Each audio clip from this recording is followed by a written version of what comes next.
आपका यूनिक प्रज्ञान यूट्यूब परिवार में मैं प्रज्ञान सर हार्दिक स्वागत करता हूं, वंदन करता हूं, अभिनंदन करता हूं। प्यारे साथियों, सुबह के 5 बज चुके हैं और आपकी चहती प्रश्नोत्तरी 50 लेकर के आपके बीच उपस्थित हूं। जैसा कि आप जानते हैं, प्रश्नोत्तरी 50 का मुख्य उद्देश्य आपके अध्ययन का आपको रिवीजन कराना। वन लाइनर शैली में 50 महत्वपूर्ण प्रश्नों को प्रतिदिन सुबह सुबह आप करते हैं रिवाइज। इस रिवीजन श्रृंखला से जुड़ने के लिए फटाफट वीडियो को लाइक और शेयर, चैनल पर पहली बार होंगे चैनल को सब्सक्राइब करना बिल्कुल ना भूलें। तो प्रारंभ करेंगे आज की प्रश्नोत्तरी 50, लेकिन उससे पूर्व देखते हैं प्यारा सा सकारात्मक विचार। कुछ करने की इच्छा रखने वाले व्यक्ति के लिए इस दुनिया में कुछ भी असंभव नहीं दोस्त। तो देखते हैं इसी सकारात्मक विचार के साथ प्रश्न संख्या 1। महावीर प्रसाद द्विवेदी आधुनिक साहित्य के निर्माता हैं, विधाता हैं, सर्वस्व हैं। किस विद्वान का कथन है?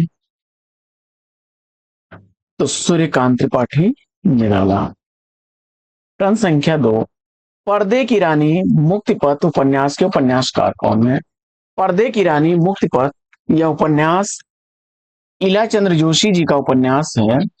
पर्दे की रानी 1942 ईस्वी का, वहीं मुक्तिपथ 1948 ईस्वी का प्रकाशित उपन्यास है। प्रश्न संख्या 3। तीसरा प्रश्न है कि कुछ शब्द कुछ रेखाएं रेखाचित्र के रचनाकार कौन है? कुछ शब्द कुछ रेखाएं रेखाचित्र विष्णु प्रभाकर जी का है, 1965 ईस्वी इसका प्रकाशन वर्ष। प्रश्न संख्या 4। हंस जवाहिर किसकी रचना है? हंस जवाहिर कासिम शाह की रचना, 1731 ईस्वी इस रचना का प्रकाशन वर्ष। प्रश्न संख्या 5 है कि अन्या से अनन्या तक आत्मकथा किसकी है? अन्या से अनन्या तक आत्मकथा प्रभा खेतान की है, 2007 ईस्वी इसका प्रकाशन वर्ष। प्रश्न संख्या 6।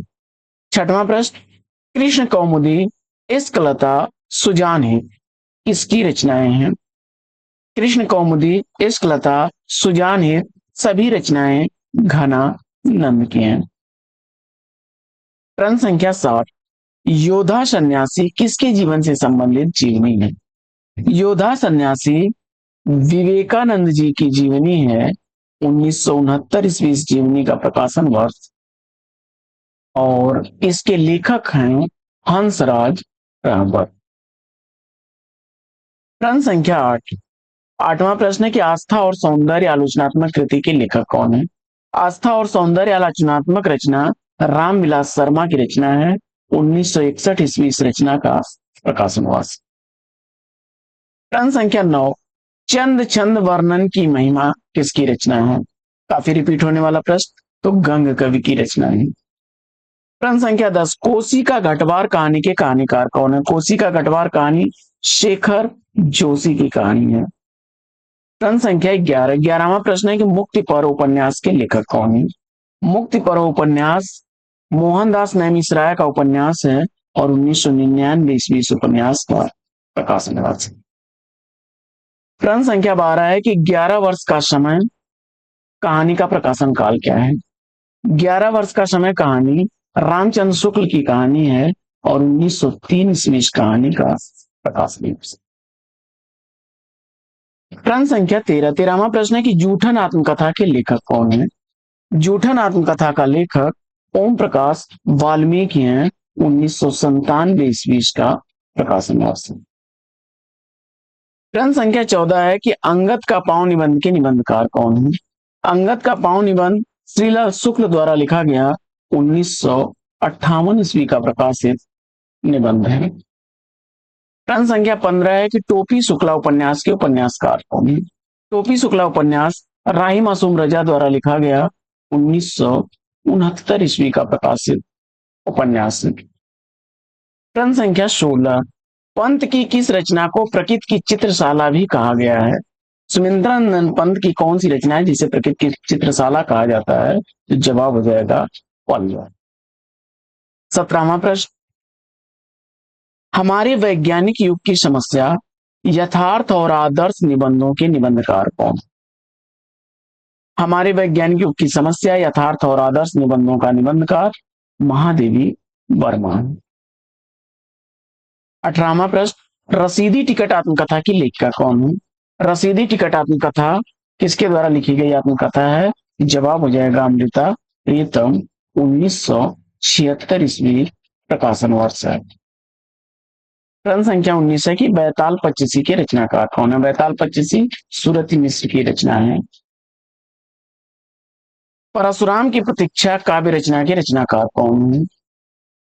परशुराम की प्रतीक्षा काव्य कृति का लेखक पूछा जा रहा है आपसे। रामधारी सिंह दिनकर की रचना है। 1963 ईस्वी इस रचना का प्रकाशन वर्ष है। प्रश्न संख्या 21 है कि मैंने अपना 50% ज्ञान सरस्वती से अर्जित किया, इसका कथन है? जवाब हो जाएगा राय कृष्ण दास। भाषा योग वशिष्ठ के रचनाकार कौन है? भाषा योग वशिष्ठ का रचनाकार राम प्रसाद निरंजनी है। सच बोलने की भूल, भूख के 3 दिन कहानी संग्रह के लेखक कौन है? सच बोलने की भूल, भूख के 3 दिन यशपाल की कहानी है। 1962 ईस्वी प्रकाशन वर्ष है सच बोलने की भूल का। वहीं भूख के 3 दिन 1963 ईस्वी के प्रकाशित कहानी है। प्रश्न संख्या 24 है कि कालिदास की लालित योजना आलोचनात्मक कृति के लेखक कौन है?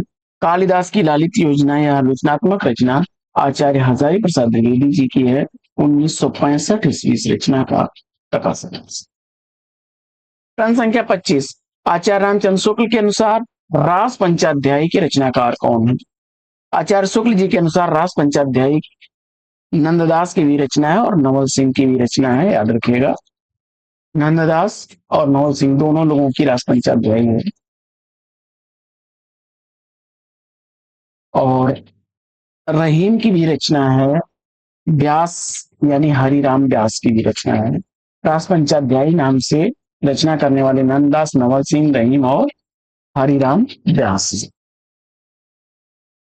अगला प्रश्न, आदर्श दंपति उपन्यास के उपन्यासकार कौन है? आदर्श दंपति उपन्यास लज्जाराम मेहता द्वारा लिखा गया 1904 ईस्वी का प्रकाशित उपन्यास है।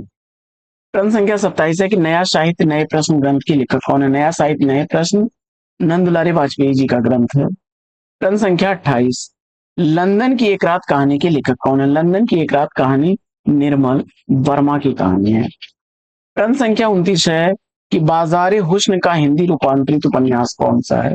बाजारे हुस्न का हिंदी रूपांतरित उपन्यास सेवा सदन है, मुंशी प्रेमचंद द्वारा लिखा गया। नागरीदास को अष्टछाप का 9वां कवि किसने माना है?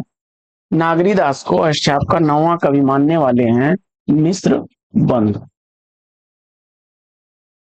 बस्तियों से बाहर काव्य कृति के रचयिता कौन है? बस्तियों से बाहर काव्य रचना जयप्रकाश कर्दम की है। जयप्रकाश कर्दम दलित विमर्श के लेखक।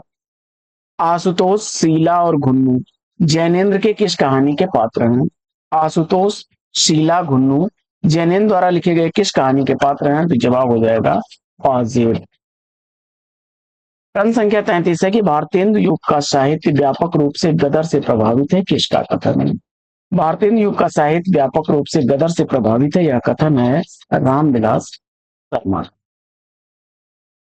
प्रश्न संख्या 34 है कि महाराणा का महत्व प्रेम पथिक विदाई काव्य कृति प्रसाद के किस काव्य संकलन में संकलित है?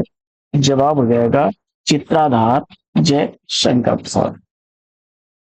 35वां प्रश्न है कि गोदान कृषि संस्कृत का शोक गीत न होकर करुण महाकाव्य है, किसका कथन है? जवाब हो जाएगा डॉक्टर गोपाल। प्रश्न संख्या 36 है कि दक्षिणी हिंदी का साहित्य आलोचना ग्रंथ के लेखक कौन है? दक्षिणी हिंदी साहित्य का आलोचना ग्रंथ श्रीराम शर्मा द्वारा लिखा गया 1970 ईस्वी का प्रकाशित ग्रंथ। प्रश्न संख्या 37 है कि माधव, घीसू, बुधिया प्रेमचंद के किस कहानी के पात्र हैं? माधव, घीसू, बुधिया प्रेमचंद के किस कहानी के पात्र हैं? जवाब हो जाएगा कफन। 1936 ईस्वी का प्रकाशित की मुंशी प्रेमचंद की कहानी कफन है। रस सिद्धांत आलोचना ग्रंथ के लेखक कौन है? रस सिद्धांत आलोचना ग्रंथ 1964 ईस्वी का डॉक्टर नगेंद्र का है। वहीं 1977 ईस्वी का नंद दुलारे वाजपेयी जी का है।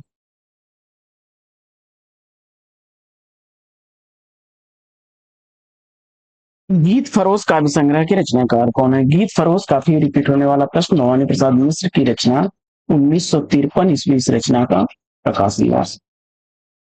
प्रश्न संख्या 40 है कि ग्लोबल गांव देवता उपन्यास के उपन्यासकार कौन है? ग्लोबल गांव देवता उपन्यास रणेंद्र का है। प्रश्न संख्या 41 है कि हिंदी कोविद रत्नमाला इतिहास ग्रंथ के लेखक कौन है? हिंदी कोविद रत्नमाला इतिहास ग्रंथ श्याम सुंदर दास का है। हिंदी कोविद रत्नमाला 1909 ईस्वी का प्रकाशित इतिहास ग्रंथ है।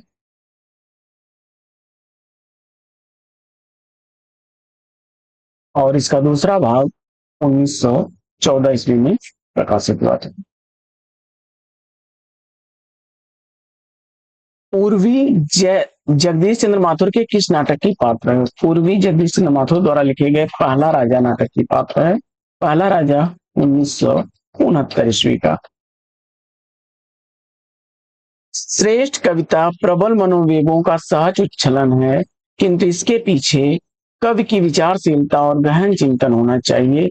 यह विचार किस पाश्चात्य चिंतक का है? जवाब हो जाएगा वर्ड्सवर्थ। प्रश्न संख्या 44 है कि कबीरा खड़ा बाजार में नाटक के रचनाकार कौन है? कबीरा खड़ा बाजार में नाटक भीष्म शाहनी द्वारा लिखा गया 1972 ईस्वी का प्रकाशित नाटक। 45वां प्रश्न है कि वैशाली की नगर वधु उपन्यास के उपन्यासकार कौन है? वैशाली की नगर वधु आचार्य चतुर्सेन शास्त्री द्वारा लिखा गया 1949 ईस्वी का प्रकाशित उपन्यास है। प्रश्न संख्या 46 है कि निज वृतांत आत्मकथा के लेखक कौन है? निज वृतांत आत्मकथा अंबिका दत्त व्यास की आत्मकथा है। प्रश्न संख्या 47 है कि मुंशी प्रेमचंद्र के उपन्यास गोदान का पात्र होरी किस गांव का निवासी है? जवाब हो जाएगा बेलारी गांव का। अगला प्रश्न है कि रसिक संप्रदाय के प्रवर्तक कौन है? तो रसिक संप्रदाय का प्रवर्तक अग्रदास है। परख उपन्यास के उपन्यासकार कौन है? परख उपन्यास लिखने वाले हैं जैनेन्द्र कुमार। 1929 ईस्वी का प्रकाशित उपन्यास है। 50वां प्रश्न, छायावाद एक विशाल सांस्कृतिक चेतना का परिणाम था, यह कथन किसका है? छायावाद एक विशाल सांस्कृतिक चेतना का परिणाम था, यह कथन है आचार्य हजारी प्रसाद द्विवेदी जी का। तो साथियों, प्रश्नोत्तरी 50 कैसी लगी कमेंट्स करके जरूर बताइए। आज की प्रश्नोत्तरी 50 में लेते हैं पर विराम। फिर मिलेंगे आपसे अगले वीडियो में एक नए प्रश्न, एक नया टॉपिक, एक नया अंदाज में। तब तक के लिए लेते हैं आपसे विदा। आपका जीवन मंगलमय हो। Best wishes, best of luck. जय हिंद।